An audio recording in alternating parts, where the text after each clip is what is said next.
The gate does not fall with ceremony. It gives way under pressure.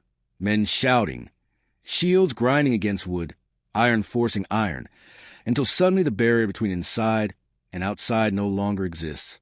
Crusaders spill through the breach in uncontrolled momentum, not as a planned assault, but as a surge, the kind that happens when fear and opportunity align faster than command. Inside Béziers, narrow streets funnel sound and motion. Bells begin to ring, not in coordination, but in alarm. Smoke appears almost immediately, thin at first, then thick enough to sting the eyes. Before senior leaders can issue coherent orders, the battle has already escaped them. This is July 22nd, 1209. Béziers, one of the wealthiest cities of the Languedoc, has become the opening act of a crusade that was never supposed to look like this, at least not on parchment. What unfolds in the hours that follow will not just shock contemporaries. It will redefine the character of the entire Albigensian Crusade, not as a campaign of correction or persuasion, but as a war where terror proves faster than siegecraft and indiscriminate violence becomes an instrument of policy. To understand how Béziers reaches this moment, the war has to be rewound years before the first sword strikes stone. Southern France at the turn of the 13th century is not marginal land. The Languedoc is rich, urbanized, and culturally distinct, with its own language traditions, its own networks of trade, and nobility that often answers to local customs before distant kings. Power here is fragmented but resilient, centered on lordships like that of the Trencavels, whose holdings include Béziers and Carcassonne. This relative autonomy has long irritated both the Capetian monarchy in the north and the papacy in Rome. Into this environment grows Catharism, a Christian dualist movement that rejects key Catholic doctrines, most dangerously, the authority of the institutional church. Cathars deny the sanctity of the material world, criticize clerical wealth, and offer an alternative moral structure that spreads through towns and villages alike. For Rome, this is not merely heresy. It is a parallel system of belief that undermines obedience. Pope Innocent III understands the stakes clearly. Debate and preaching have failed. Local rulers have proven unwilling or unable to suppress the movement decisively. By 1208, Innocent turns to a solution that has worked elsewhere: crusade. But this crusade is different from those aimed at Jerusalem. Here, the enemy is internal, embedded among the population, impossible to isolate by geography alone. To motivate participation, Innocent offers not only remission of sins, but something far more concrete: the legal right to seize and keep conquered lands. Northern French nobles, many with limited prospects at home, answer the call. Faith matters, but so does opportunity. The result is an army whose cohesion rests less on shared ideology than on shared expectation of reward. Béziers becomes the first major test. It is a logical target, wealthy, prominent, tied to a lordship suspected of tolerating heresy. When the crusading host arrives, the demand is framed as narrowly as possible: surrender the heretics within the city. On paper, this seems precise. In practice, it is almost impossible. Catholics and Cathars live side by side. Families are mixed.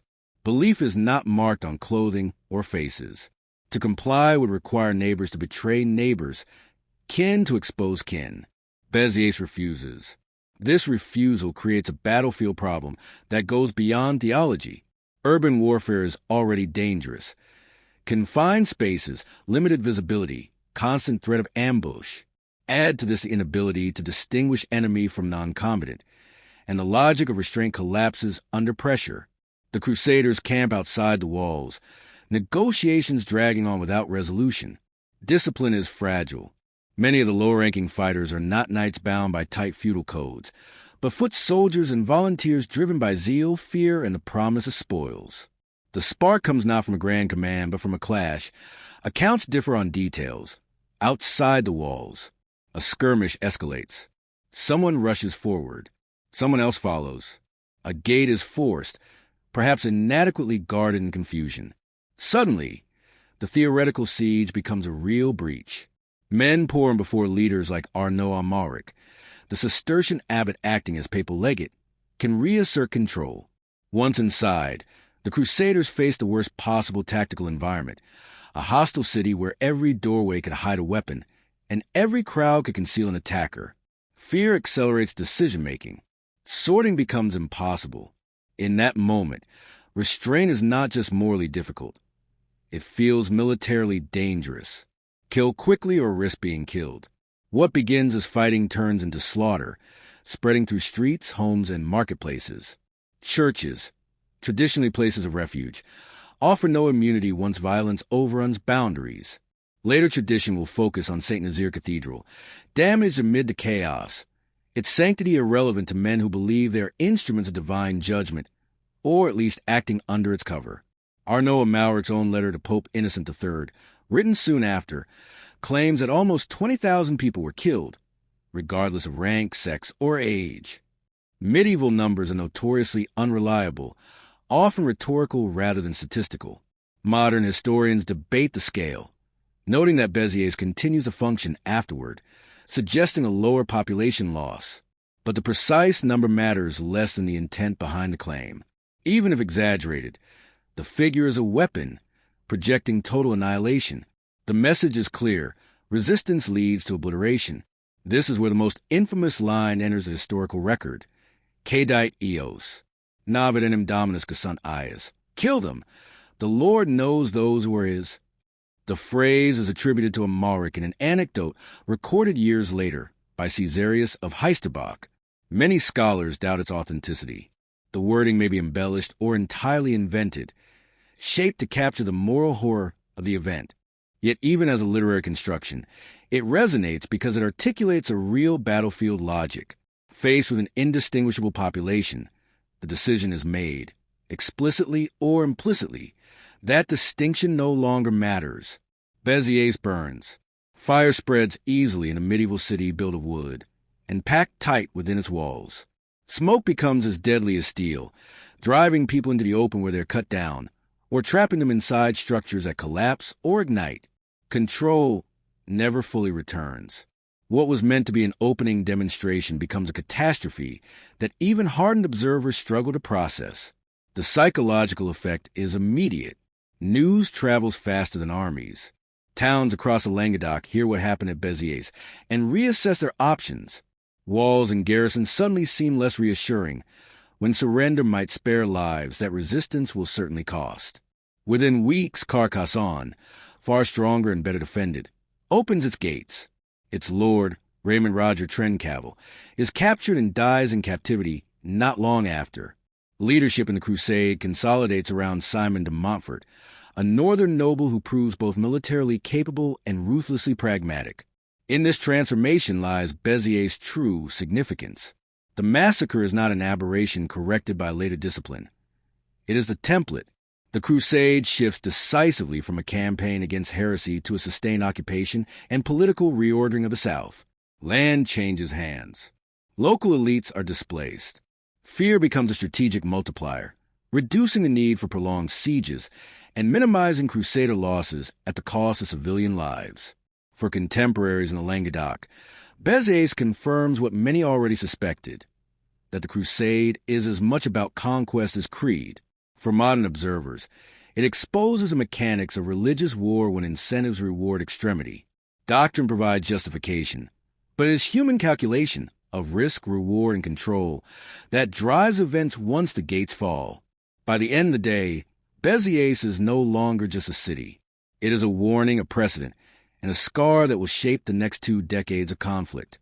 The Crusade has revealed its grim efficiency, and southern France will never return to what it was before the smoke rose over its walls. The fall of Carcassonne completes what Béziers began, where terror shattered resistance in a single afternoon. Calculation now finishes the work.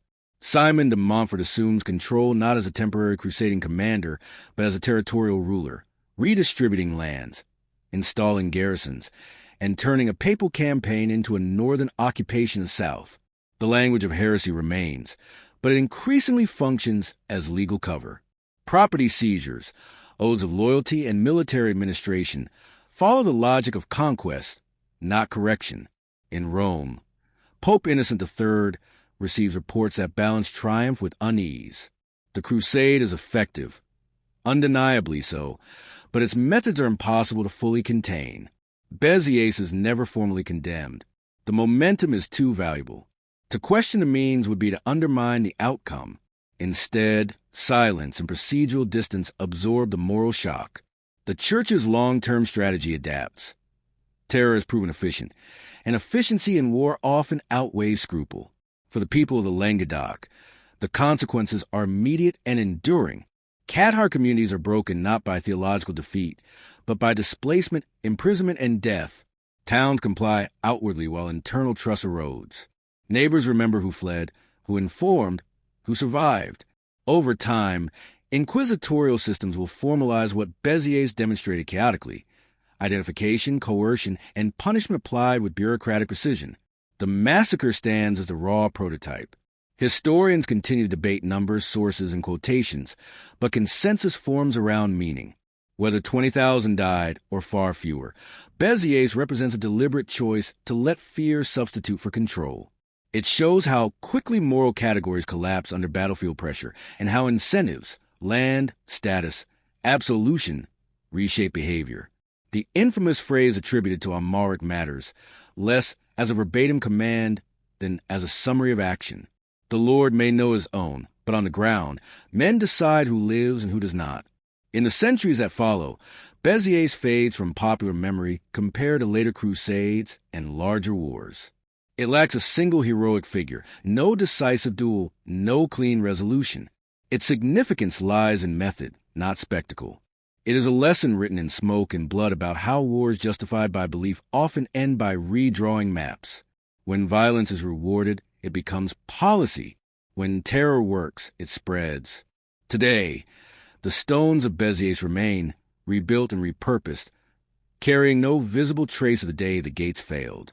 Yet the event endures as a warning embedded deep in military history, that the fastest way to break resistance is not always the most honorable, and that once indiscriminate force is unleashed, it rarely confines itself to its original cause. If this story resonated, if it forced you to look closer at how power, belief, and violence intersect on the battlefield, then remember Béziers. Not for a single line attributed to a single man, but for what happens when fear becomes strategy and restraint is treated as a liability.